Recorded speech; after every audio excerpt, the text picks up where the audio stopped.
What's up guys, in today's video I'm going to show you how to turn your normal long whip light that you may have laying around or have found and turn it into a custom shorty whip light like this. I wanted this for a couple reasons. This one here kept getting hung up on the garage, and I thought it was really cool to have the longest whip lights, you know, longer the better kind of deal, but it just isn't working out. And I didn't want to go and buy custom length because they're super expensive. So I figured I'd make my own and show you guys every step and every tool that you need to make yours as well. Let's get started. Okay, to get started, you're going to need a couple tools, such as a razor blade to cut the plastic material back, as well as the LED light itself, some electrical tape, some wire cutters to make the job easier, a soldering iron, which I have preheating right now, a little bit of solder, and some sort of cutting tool, such as a saw, and a tape measure to find the exact length that you're wanting. So go ahead and pre-measure what size you guys are wanting before watching the next step, so you kind of know where to pre-cut. I'm going to jump in and show you guys exactly step by step what I do.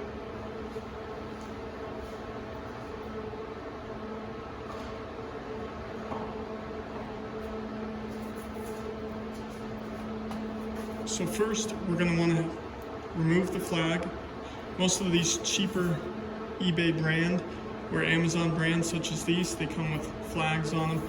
I'm going to go ahead and remove those. Probably keep the clips. Maybe I'll do something else with it later.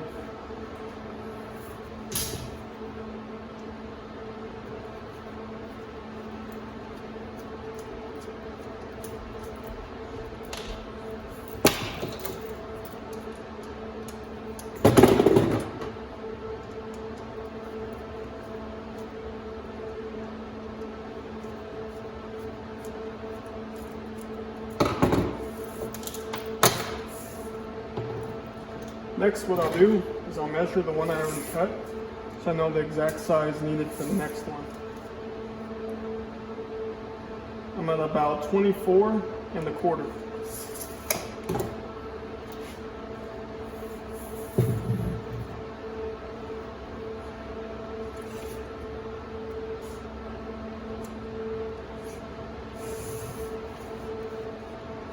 Once you know your exact size, you can start cutting just the little PVC inside insert. There's going to be 2 wires. Make sure you do not cut those, and try not to cut the LED lights yet. I'll go ahead and start doing that.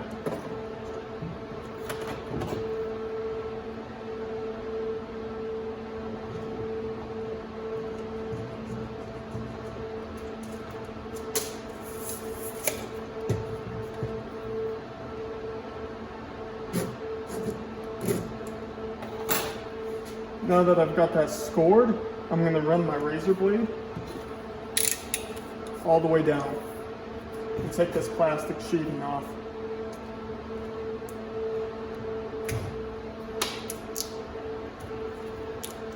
Without the cap, you can see where the 2 wires, the positive and negative, are exposed.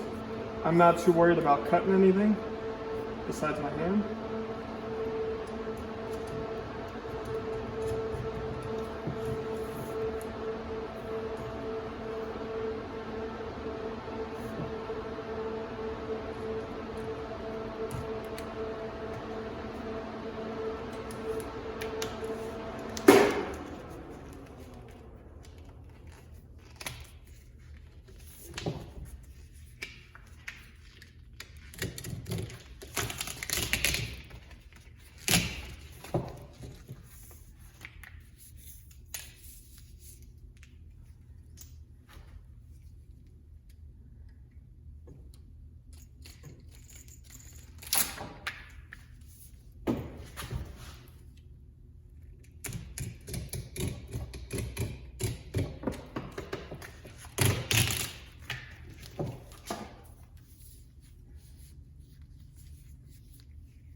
now that I've reached to where my score mark is, I'm gonna go a little higher than that and get this plastic sheathing out of the way.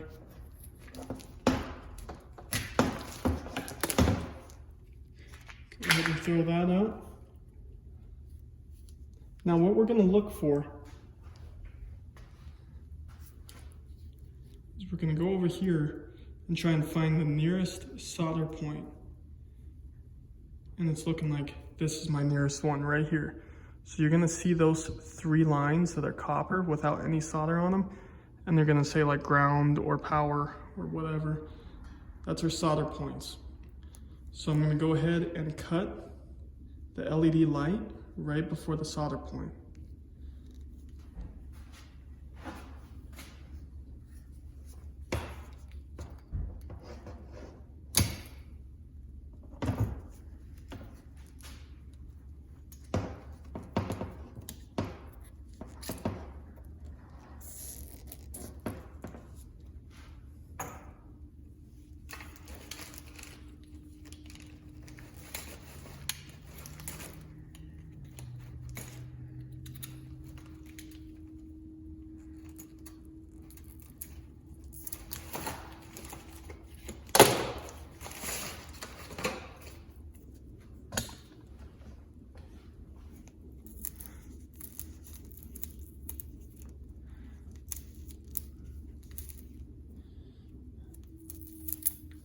With that pulled back, I can continue cutting through this piece of plastic here. As you can see, we have our wires, so we want to slowly cut all the way around without cutting those wires off. Now I've cut this whole part off. This is the part that I cut off. There's going to be some electrical tape underneath the cap. And what we're going to do is we're going to remove that electrical tape.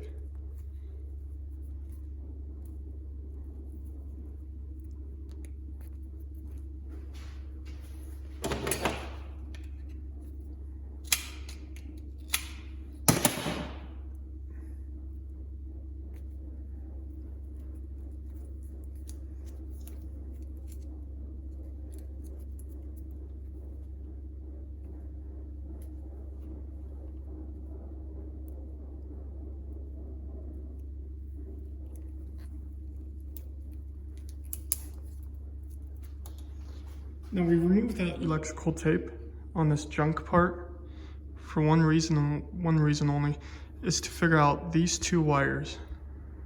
So we see that white one with the long line on it, that's going to our ground. The white one, which is the dot following the line, goes to our 12 volt. So now that I know this information, I can begin wiring the side that I'm actually going to use.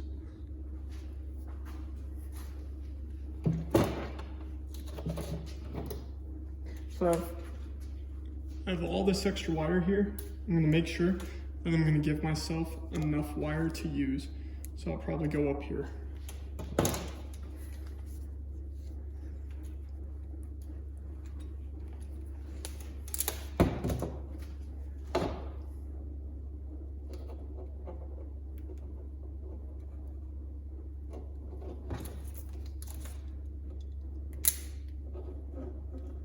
We're just going to strip back a little bit of the wire.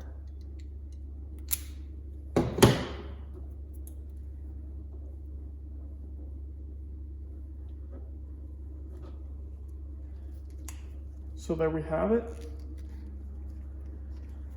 And now I'm going to melt away a little bit of this plastic guard that's on, covering my terminals.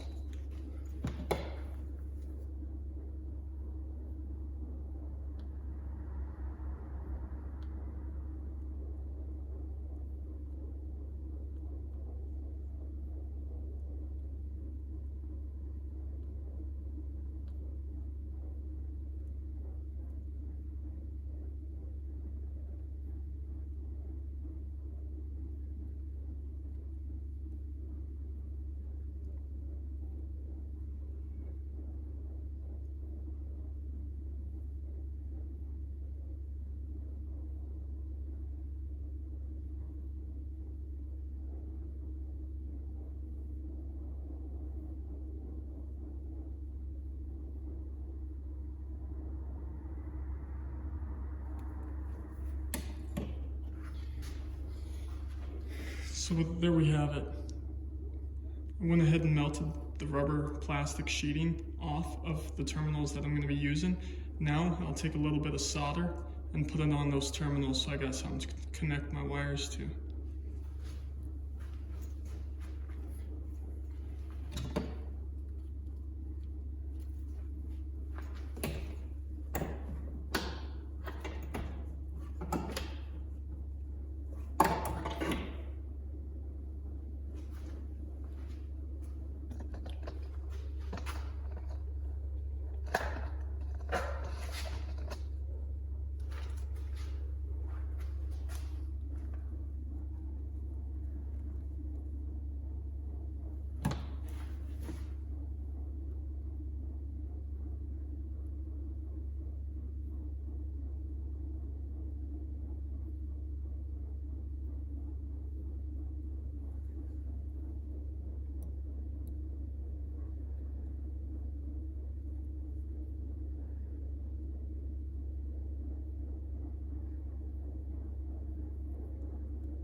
Looks like I still have a little bit too much plastic for that to make a connection.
We have everything soldered up.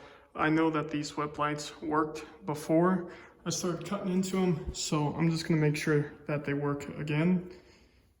And all I'm going to do here is everything's soldered, so I'm just going to touch to the positive and the negative and make sure that the whip lights turn on. And there we do. They turn on, all of them work. I'll try the remote as soon as I get everything else wired up.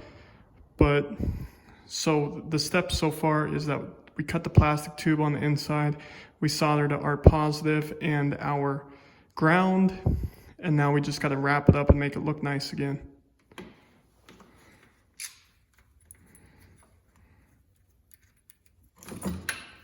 I'm sure there's a better way of making this look nice, but I'm going to put our plastic coat back on there, stick the rest of this line right on down, and then put some electrical tape over the end, kind of like the boot that came on there. On my last one, I tried reusing the boot, tried heating it up with a heat gun. It didn't want to go back on, so I'm just not going to try that again.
have it.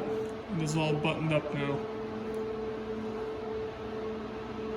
Okay guys, and there you have it. There are my custom-made whip lights. All in all, again, I had all the tools, I had all the solder, electric tape, all of that. And I already had both of the whip lights because I bought them for my last RZR, so I'm not into it, anything other than the whip lights, I suppose. But those are just the eBay, I think maybe Amazon, got them for like $100.